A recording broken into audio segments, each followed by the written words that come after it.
안녕하십니까, 김정일입니다. 오늘은 셋 분석 중에서 그 다음에 수직적 분석에 대해서 우리가 알아보도록 하겠습니다. 이러한 수직적 분석이 왜 필요하게 될까요? 우리는 여러분들이 이와 같이 오픈바이시거나 아니면 하이앵글 타입이냐 아니면 이와 같은 딥바이시냐 로앵글 타입이냐를 우리는 감별하는 것입니다. 어떠한 차이가 있을까요? 첫 번째의 경우에는 근육의 활성도가 차이가 나게 됩니다. 다 아시다시피 이와 같이 로앵글 타입에 있어서는 우리가 일명 브래키페이셜 타입이라고 얘기를 합니다.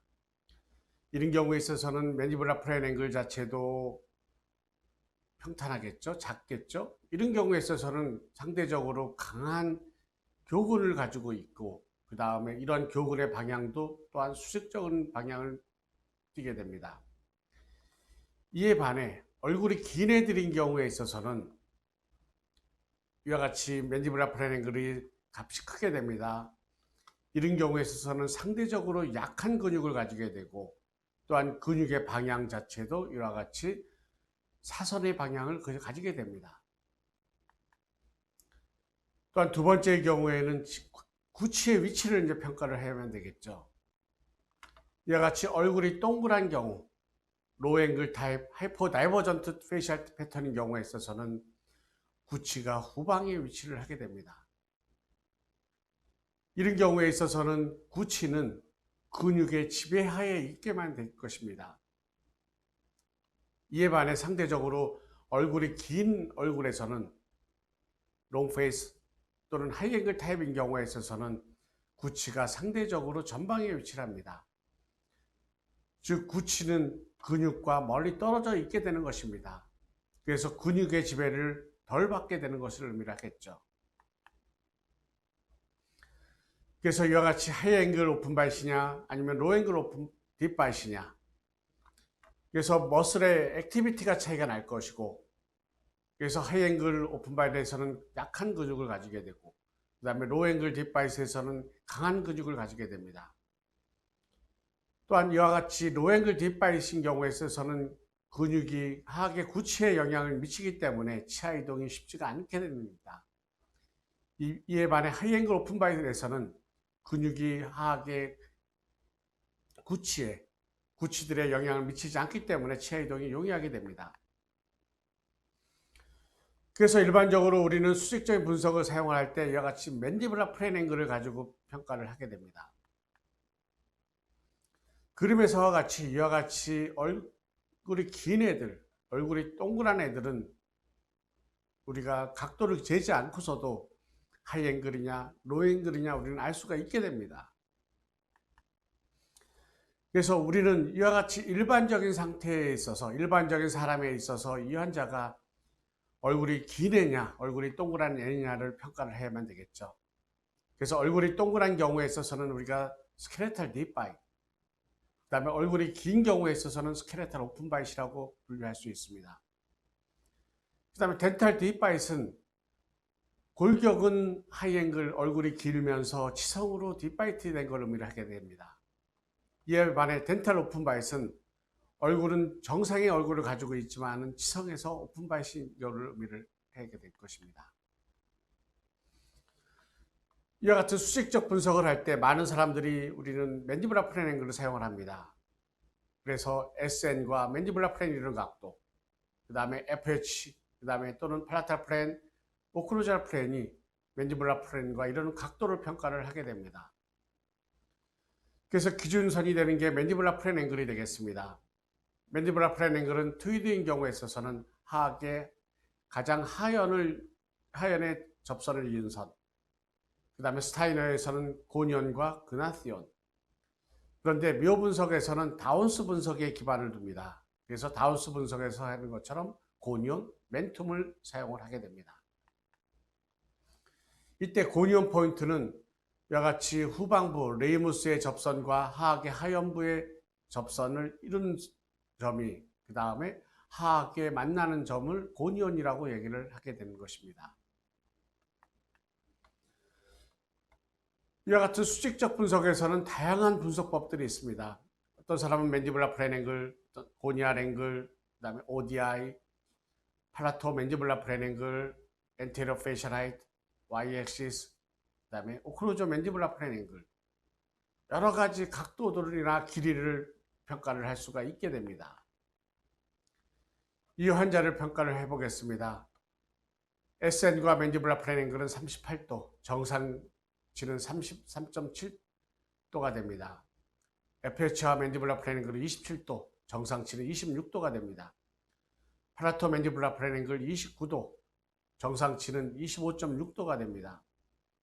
오클루저 맨디블라 프레앵글 18도, 정상치는 16.1도를 보이게 됩니다. 또 어떤 사람인 경우에는 Y-액시스 앵글을 평가를 합니다. Y-액시스 앵글은 FH랑 셀라 그나시온이 이루는 이 각도가 되겠습니다. 정상치는 60도가 됩니다. 이 환자인 경우에는 60도를 보이게 됩니다. 또 전방부의 길이 및 후방부의 길이의 이런 비율을 평가를 합니다. 그래서 포스테리어 페이셜 하이트, 셀라와 고니온, 그 다음에 엔테리어 페이셜 하이트, 레지온과 멘툼을 나눈 선 자체가 일반적으로 59에서 63% 이내라고 얘기를 합니다. 그래서 이는 또한 자라박 레이쇼라고도 얘기를 합니다. 또 어떤 사람들인 경우에는 엔테리어 어퍼 페이셜 하이트, 또한 엔테리어 로우 페이셜 하이트, 그 다음에 포스테리어 어퍼 페이셜 하이트, 또한 포스테리어 로우 페이셜 하이트를 평가하기도 합니다.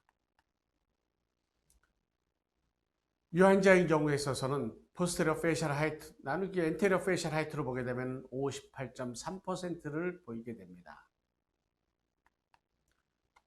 또한 다른 계측치로는 페이셜 하이트 인덱스가 있습니다. 페이셜 하이트 인덱스는 후방부를 포스테리어 페이셜 하이트라고 얘기를 합니다. 그래서 아티큘라레에서 접선까지의 거리가 되겠죠. 그 다음에 팔라탈 플랜에서 수직적으로 멘툼까지의 거리를 엔테리어 페이셜 하이트라고 얘기를 합니다. 그래서 일반적으로 노멀 포스테리어 페이셜 하이트는 엔테리어 페이셜 하이트의 69%를 차지한다라고 얘기를 합니다. 이때 정상 범주는 65에서 75%라고 얘기를 합니다. 이 환자인 경우에 있어서는 69.7%를 보이게 됩니다. 또한 뷰로크섬이 있습니다. 뷰로크섬은 세 가지 각도를 더하는 합이 되겠죠. 그래서 레이전과 셀라와 아티큘라레가 이루는 값을 새드앵글, 새드앵글의 정상치는 보통 123도가 됩니다. 그 다음에 셀라와 아티큘라레 고니온이 이루는 값을 아티큘라 앵글, 정상치는 143도가 되겠습니다. 그 다음에 아티큘라레 고니온 멘툼이 이루는 값을 고니알 앵글, 130도가 되겠습니다. 그래서 뷰로크는 이 세 가지를 더한 값, 그래서 일반적으로 396을 정상의 값이라고 얘기를 합니다. 그런데 이 환자인 경우에 있어서는 403을 의미를 합니다. 403은 무엇을 의미를 할까요? 이 환자인 경우에는 수직적으로 더 길어진 것을 의미를 하게 될 것입니다. 또한 고니알 앵글인 경우에 있어서도 그 다음에 레이지온과 고니얼을 연결을 해서 그 다음에 어퍼 고니알 앵글 또한 로어 고니알 앵글로 나눌 수가 있습니다. 정상의 값은 보통 126도, 130도 정도가 됩니다. 이 환자인 경우에는 125도를 보이게 됩니다. 그 다음 각도는 ODI가 되겠습니다. ODI는 AB2 맨디블라 플랜이 이루는 각도 플러스 마이너스 팔라탈 플랜이 이루는 각도가 되겠습니다. 이 환자인 경우에는 69도를 보이게 됩니다. 그 다음 계측치로는 컨비네이션 팩터가 되겠습니다. 컨비네이션 팩터는 ODI 더하기 APDI가 됩니다. 이 환자인 경우에는 151도가 됩니다. 그 다음에 리케츠의 로우 페이셜 하이트. 로우 페이셜 하이트는 ANS와 자이 포인트, 그 다음에 PM이 이루는 각도가 됩니다. 그래서 정상치는 보통 47도가 되겠습니다. 그래서 이 환자인 경우에는 45도를 보이게 됩니다. 수직적으로 감소됐다는 걸 의미를 하겠죠.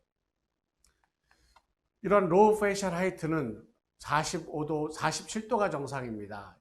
큰 경우에 있어서는 하이 앵글, 작은 경우에 있어서는 로우 앵글이라고 얘기를 합니다. 그럴 때 여기서 로우 페이셜 하이트는 세 가지 계측점입니다. ANS, 좌이 포인트, PM. 여기서 우리는 좌이 포인트에 대해서 아셔야만 될 것입니다. 좌이 포인트는 레이모스의 상태를 평가를 하는 것입니다. 그래서 레이모스의 엔테리어 보드에서 가장 깊은 부분을 R1 포인트, 그 다음에 레이모스의 후방 부분을 연결한 선을 R2 포인트가 되고, 그 다음에 상반 부분, 시그모이드 너치에서 가장 하방 부분에 위치한 부분을 R3 포인트, 그 다음에 하악에 대응하는 하악의 하연 부분을 R4 포인트라고 얘기를 합니다. 그래서 이런 좌이 포인트인 경우에 있어서는 기본이 되는 선 자체가 PT 포인트가 됩니다. 그래서 PT 포인트를 기준으로 삼아서 전후방 쪽으로 이동을 해야 되겠죠. 그래서 이 네 가지 선을 그은 다음에 대각선으로 선을 연장을 해서 이 대각선이 만나는 점이 좌이 포인트가 되는 것입니다. 또 하나의 계측점은 PM 포인트가 됩니다. PM 포인트는 하악의 심피시스 에어리어에 있어서 전방부에서 컨케이비티에서 컨케이브한 모양에서 컨벡스한 모양으로 이완 변화가 되는 그 점을 우리는 PM 포인트라고 얘기를 하게 되겠습니다. 그러면은 주어진 이 레터럴 셉인 경우에 평가를, 수직적인 분석을 평가를 해보겠습니다. 그래서 딥바이트냐, 노멀 바이시냐, 오픈 바이시냐. 이 환자의 경우 보게 되면 다음과 같은 계측치들이 나오게 됩니다.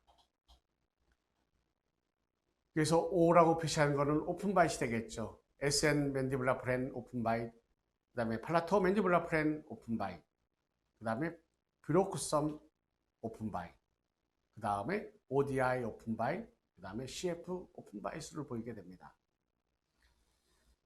그 다음에 파란색의 노멀 바이스는 FH 맨디블라 프렌 27도, 그 다음에 오클루저 맨디블라 프렌 18도, YX, 그 다음에 페이셜 하이트 레이쇼, 그 다음에 페이셜 하이트 인덱스, 그 다음에 고니알 앵글들은 노멀 바이스를 보이게 될 것입니다. 또한 로 페이셜 하이트는 45도로 노멀 바이 또는 딥 바이트를 보이게 될 것입니다. 우리가 이와 같이 셉 분석을 하다 보면은 다양한 한 환자인 경우에 다양하게 분석이 돼서 나옵니다.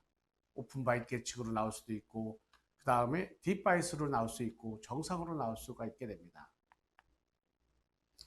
그럴 때 우리는 이와 같이 수직적인 분석에서 우리는 우선순위를 정해야만 될 것입니다. 이 환자가 오픈 바이스의 골격을 가질까요? 또는 딥 바이스의 골격을 가질까요? 그래서 ODI, APDI, CF를 보게 됩니다. ODI는 75 정상입니다. 반면에 CF는 149가 되고 하이앵글 오픈 바이스를 보이게 됩니다. 만약에 이 환자인 경우에 정상의 오버바이트, 딥바이트라고 판단이 되면 우리는 서비컬 헤드기어를 쓸 수가 있을 것입니다. 반면에 이 환자인 경우에 이 하이앵글 오픈 바이스의 골격이라고 하게 되면 서비컬 헤드기어는 절대로 쓰시면 안 되게 되겠죠. 만약에 쓴다고 하면 하이풀 쪽을, 하이풀 헤드기어를 써야만 될 것입니다. 무엇으로 평가를 해야 될까요? 각도 ODI가 있습니다. 또한 컨비네이션 팩터가 있습니다. 그래서 묘에서는 컨비네이션 팩터를 먼저 우선으로 보게 되는 것입니다. 그래서 이 환자인 경우에 있어서는 하이 앵글 타입의 클래스 2라고 우리는 골격적으로 감별을 할 수가 있게 되는 것입니다. 이런 수직적인 분석법에서는 다양한 계측치들이 있게 됩니다. AB2 맨디블라 프렌, 팔라탈 프렌, ODI, 또한 CF, 그 다음에 로 페이셜 하이트, 그 다음에 PNS에서 맨디블라 프렌까지 거리, FMA, Y-액시스. 그럴 때 저자인 경우에 있어서는 첫 번째로 먼저 보는 거는 컨비네이션 팩터를 봅니다. 그 다음에 두 번째로 ODI를 보게 됩니다. 그 다음에 세 번째 계측치로는 로 페이셜 하이트를 보게 됩니다. 그 다음 네 번째로 맨디블라 프렌 앵글을 보게 되는 것입니다. 경청해 주셔서 감사합니다.